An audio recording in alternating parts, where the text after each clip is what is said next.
তিনজনে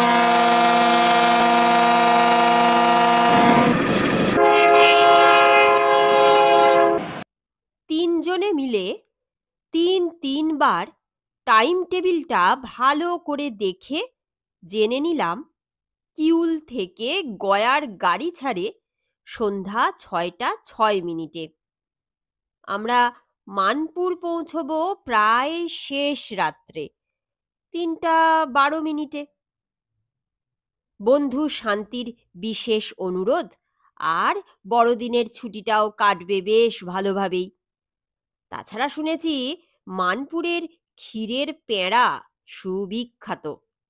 এতগুলো লোভ কি আর সহজে ছাড়া যায়? মধুপুর থেকে কিউলে গাড়ি বদল করতে হবে। বেলা প্রায় ২টোর সময় এসে কিউলে পৌঁছলাম। ৪ ঘন্টা কি আর চুপচাপ স্টেশনে বসে থাকা যায়? চুপ করে বসে থাকা আমাদের এই বয়সের ধর্ম নয়। তখন আমাদের রক্ত চঞ্চনে। আনকোরা সেকেন্ড ক্লাস থেকে ম্যাট্রিক ক্লাসে উঠেছি। অপরিচিত লোক এখন আমাদের সমীহ করে আপনি আপনি করে কথাও বলে।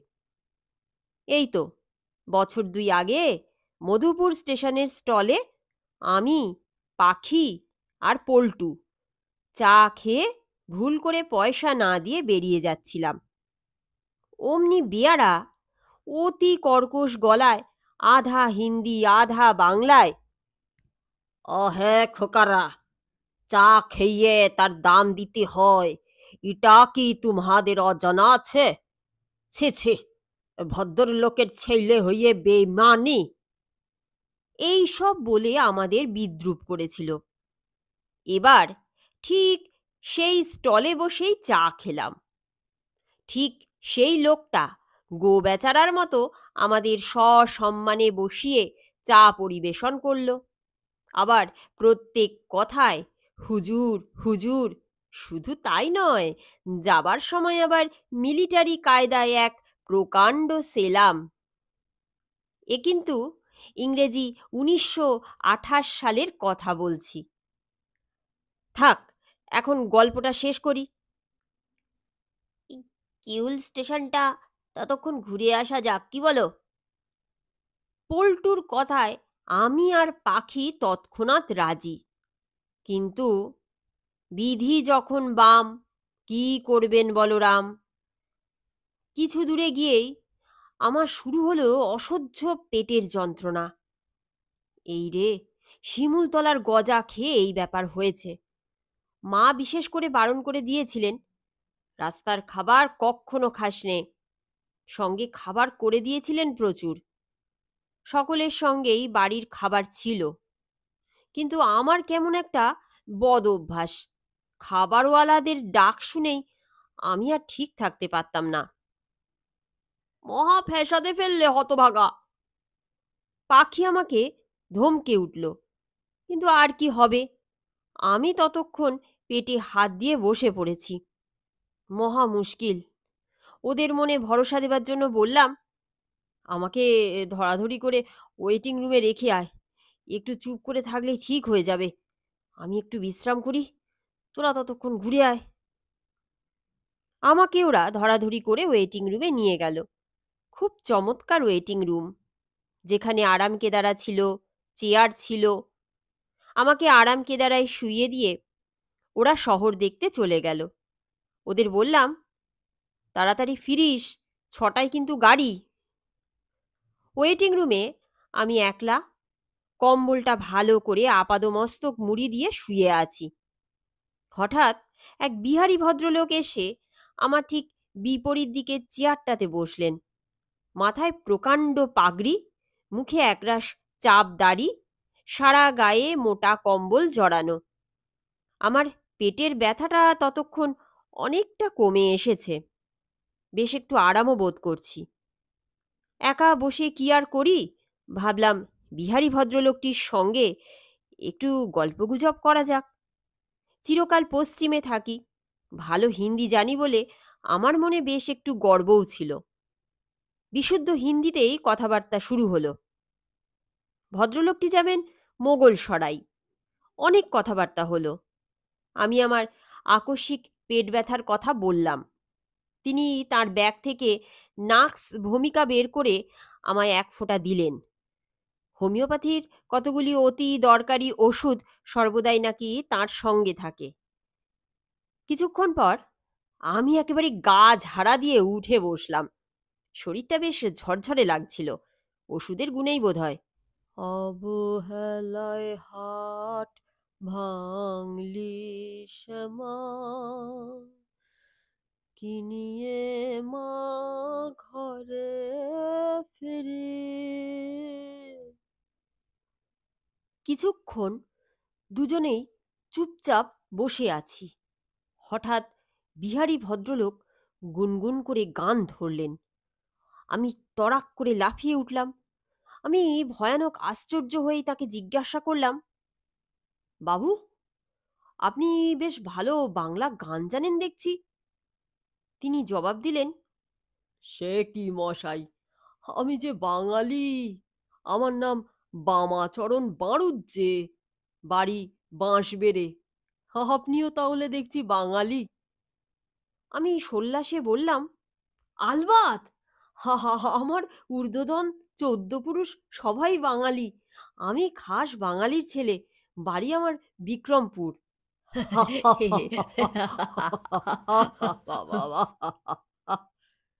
একটা হাসির ধুম পড়ে গেল। আমি বললাম, আপনার ওই বিরাট পাগড়ি আর বিপুল চাপ দাড়ি দেখে কে বলবে আপনি লালা গিরিধর প্রসাদ ঝুনঝুনওয়ালা নন, বামাচরণ বাড়ুজ্জে।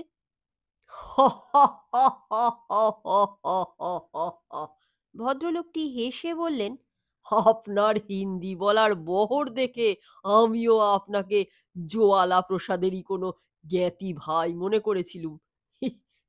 দেখুন তো, এতটা সময় বৃথা হিন্দি বলে নষ্ট করেছি। ভদ্রলোকের গাড়ির সময় হলো, তিনি চলে গেলেন। যাবার সময় তার নোটবুকে আমার নাম ধাম লিখে নিলেন। বললেন, আপনার এই আলাপ সম্পূর্ণ নূতন ধরনের, চিরকাল মনে থাকবে। আপনাকে আমার খুব ভালো লেগেছে।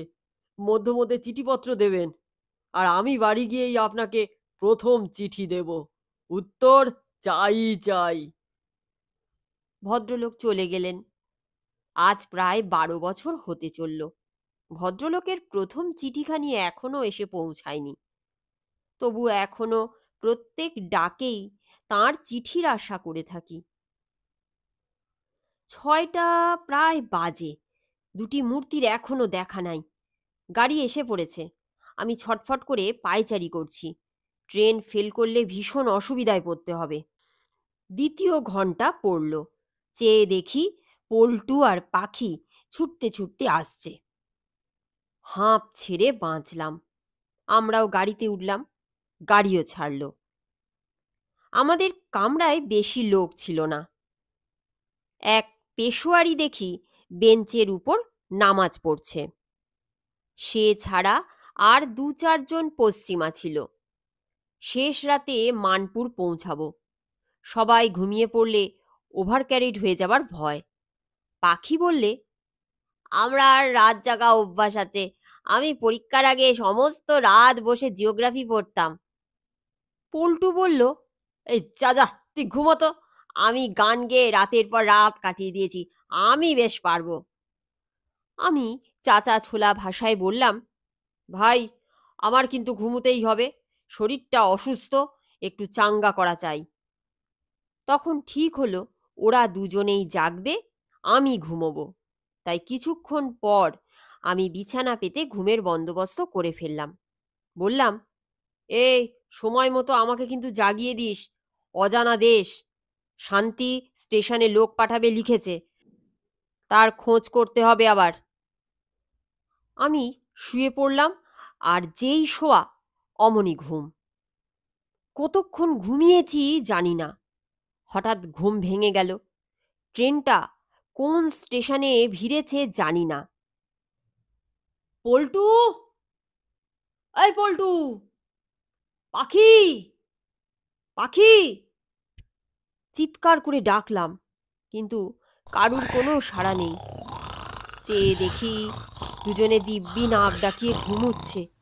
যেন নাক ডাকার পাল্লা দিচ্ছে। এই রে, সর্বনাশ! ঘড়ির দিকে তাকিয়ে দেখি 3:08। গাড়ি স্টেশনে পৌঁছে গেছে। ধাক্কা মেরে ওদের উঠিয়ে তো নেমে পড়া গেল। স্টেশনটায় নূতন চুনকাম হচ্ছে। টিমটিমে আলোয় মানপুর লেখাটা পড়া যাচ্ছে না। লেখার উপর চুনের পোঁচ পড়েছে, অক্ষর চেনবার আর উপায় নেই। আমরাও নামলাম, গাড়িও ছাড়ল। শান্তি যে লোক পাঠাবে বলেছিল, কিন্তু কই, কারুর তো দেখা নেই। এমন সময় দেখা গেল লণ্ঠন নিয়ে একটা লোক সেদিকে আসছে। লোকটা লণ্ঠন উঠিয়ে ধরে ডাকতে লাগলো, নীলুবাবু, নীলুবাবু! আমাদের আর এক বন্ধু নীলকণ্ঠেরও আমাদের সঙ্গে আসবার কথা ছিল, কিন্তু সে আসেনি। আমরা তাই চেঁচিয়ে বললাম, আমরাই এসেছি, নীলুবাবু আসেনি, হয়তো কাল আসতে পারে। শীতে কাঁপতে কাঁপতে মাঠ ঘাট পেরিয়ে আমরা চলতে লাগলাম। লোকটা আগে আগে লণ্ঠন নিয়ে চলেছে, আমরা পিছনে পিছনে। গভীর রাত্রি, সমস্ত শহরটা নিঝুম। মেঠো পথের ধারে ধারে ঝোপ জঙ্গলে এন্তার ঝিঁঝি পোকা সারেঙ্গি বাজাচ্ছে। কনকনে ঠান্ডা, তার উপর আবার শাঁ শাঁ করে উত্তরে হাওয়া চলছিল। আকাশে তাকিয়ে দেখলাম কালো আকাশটা হাজার তারার দাঁত বের করে হাসছে। যাক, কিছুক্ষণ পরেই লোকটা শান্তিদের বাড়ির দরজায় এসে আমাদের পৌঁছিয়ে দিয়ে গেল। নীলু, এলি রে বাপ! বলে একজন মহিলা হাতে একটি বাতি নিয়ে দরজা খুলে বেরিয়ে এসেই আমাদের দেখে চমকে, এরা আবার কারা? বলে লম্বা ঘোমটা টেনে সরাক করে ভিতরে চলে গেলেন। আমরা তো হতভম্ব। লোকটা আমাদের পৌঁছে দিয়ে চলে গেছে। আমরা কেমন জানি হকচকিয়ে গেলাম। পর মুহূর্তেই এক প্রৌঢ় ভদ্রলোক বেরিয়ে এলেন। এসে ভুরু কুঁচকে আমাদের জিজ্ঞেস করলেন, তোমরা কোথা থেকে আসছো? আমার ছেলে নীলরতনের যে এখন আসার কথা ছিল। নীলরতন? এটা কি তবে শান্তিদের বাড়ি নয়? পাখি জিজ্ঞেস করলে। আমরা শান্তিকে খুঁজছি। ভদ্রলোকটি বললেন, কোন শান্তি? পল্টু বললে, শান্তি রায়। এবার বুড়ো একগাল হেসে ফেলে বললেন, ওহ, এবার বুঝেছি, তোমরা বাড়ি ভুল করেছ। আরো বাঁয়ে গিয়ে একটা মোড় পাবে, তার দক্ষিণ দিকের রাস্তাটা ঘেঁষে এক হাসপাতাল। তারই প্রায় গায়ে লাগানো যে বাড়িটা, সেটাই শান্তির বাড়ি। গেটে লেখা আছে, মিস শান্তি রায়, লেডি ডাক্তার। এইবার আমরা বাস্তবিকই যেন আকাশ থেকে পড়লাম। বললাম, শান্তি তো মেয়ে মানুষ নয়, আর লেডি ডাক্তারও নয়। সে আমাদের ক্লাস ফ্রেন্ড, মানপুরের উকিল ব্রজদুর্লভবাবুর ছেলে। বুড়োর মুখটা ক্রমে হাঁ হয়ে এলো। মানপুর? ব্রজদুর্লভবাবু? তার মানে? আমরা অবাক হয়ে বললাম, এ ছাড়াও আবার এ লাইনে আর একটা মানপুর আছে নাকি? ভদ্রলোকটি বললেন, এটা যে আকবরনগর, সাহেবগঞ্জ লুপ লাইনে মানপুর তো গয়া জেলায়, সাউথ বিহার রেলওয়েতে। কি সর্বনাশ!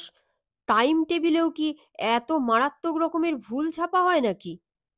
ভদ্রলোকটি বললেন, কোন টাইম টেবিল দেখেছিলে? আমাদের সঙ্গে সুটকেসে টাইম টেবিলটা ছিল। তাড়াতাড়ি বের করে তাকে দেখালাম। ভুল যে নিশ্চয়ই আছে তাতে আর সন্দেহ নেই। তিনজনে তিনবার করে দেখেছি। সুটকেস থেকে বের করে সেই টাইম টেবিলটাই ভদ্রলোকটির হাতে দিলাম। লণ্ঠনটা উস্কিয়ে তার আলোতে টাইম টেবিলটা নেড়েচেড়ে দেখে ভদ্রলোকটি হঠাৎ বিকট হা হা করে হেসে উঠলেন। তারপর আঙুল দিয়ে দেখিয়ে দিলেন টাইম টেবিলটা 1928 সালের নয়, 1926 সালের।